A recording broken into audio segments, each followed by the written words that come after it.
বন্ধুরা তোমরা সবাই কেমন আছো? আশা করি খুব ভালো আছো। আমি খুব ভালো আছি। আজকে বাজারে গেছি, বাজার থেকে দেখো কাতলা মাছ নিয়ে এসেছি। আমি কাতলা মাছের ঝোল করব আলু দিয়ে। চলো দেখাই। আমি মাছটায় নুন হলুদ মেখে নেব।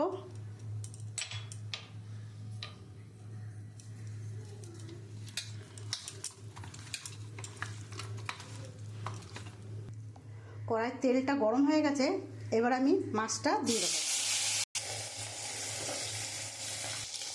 দেখো বন্ধুরা, আমার মাছ ভাজাটা হয়ে গেছে, আমি এখন তুলে নিচ্ছি।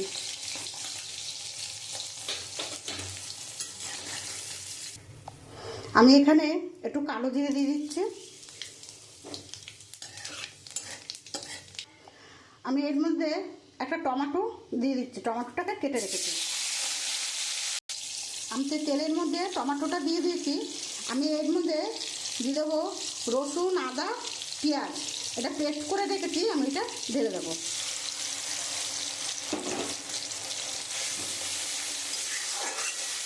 আমি ওর মধ্যে পরিমাণ মতন একটু নুন দিয়ে দেবো, আমি একটু হলুদ দিয়ে দেবো, একটু জিরের গুঁড়ো দিয়ে দেবো, লঙ্কার গুঁড়ো দিয়ে দেবো পরিমাণ মতন। আমি এবারে মশলাটা দিয়ে খুব ভালো করে কষিয়ে নেব। আমি তো মশলাটা দিয়ে কষিয়ে নিয়েছি, এবার আমি মাছের যে আলুটা কেটে রেখেছি আলুটা দিয়ে দেবো।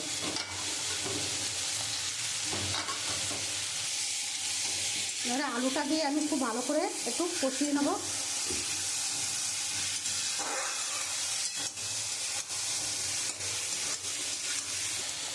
দেখো বন্ধুরা, আমি অনেকক্ষণ ধরে কষিয়েছি, আমার কষানো হয়ে গেছে।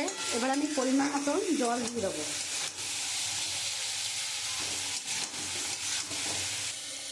আমি এখন পরিমাণ মতন জল দিয়ে দিচ্ছি।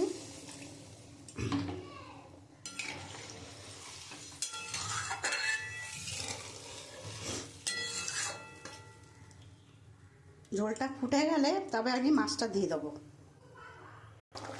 দেখো বন্ধুরা, আমার তো মাছের ঝোলটা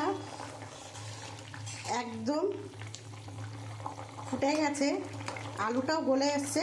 তা আমি এবারে মাছগুলো দিয়ে দেবো।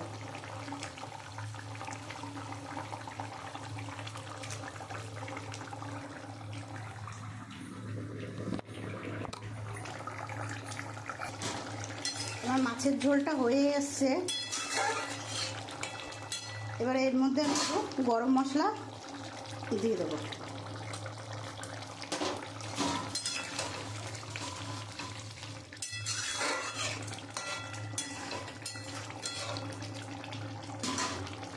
এবার আমি নামিয়ে দেবো।